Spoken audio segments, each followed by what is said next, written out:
We have the strength of the biggest AFL-CIO political effort in our history, together with the Change to Win and the NEA. And we have the truth standing right beside us every step of the way. What we have to do over the next 50 days is tell our story over and over to our members and to their families, to our friends and to our neighbors, and we have to start at the beginning.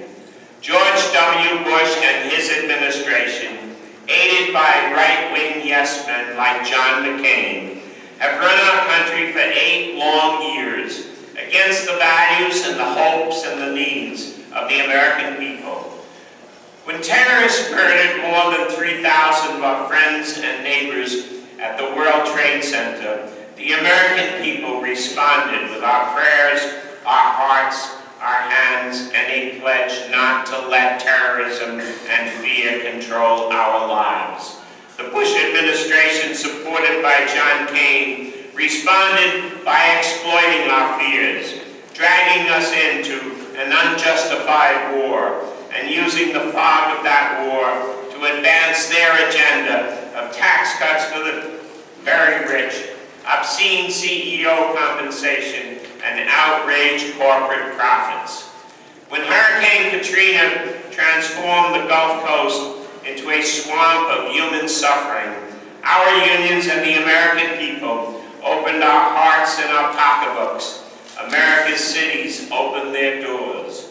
But George Bush and John McCain were off celebrating John McCain's birthday and couldn't find time to show up at the city.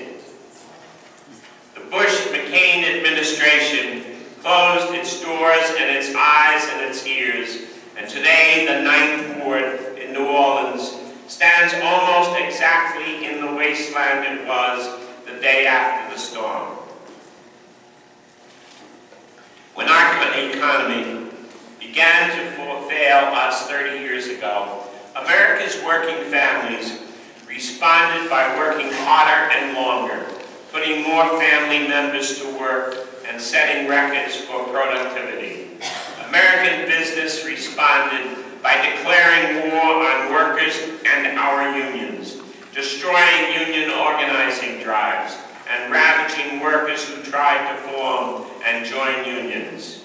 When corporate greed plunged us into a pit of housing, credit, and banking failures, and a deepening recession, the Bush-McCain administration sent lifeboats to Wall Street, but they sent water wings to the hundreds of thousands of workers who are losing their jobs and hundreds of thousands of families who are losing their homes.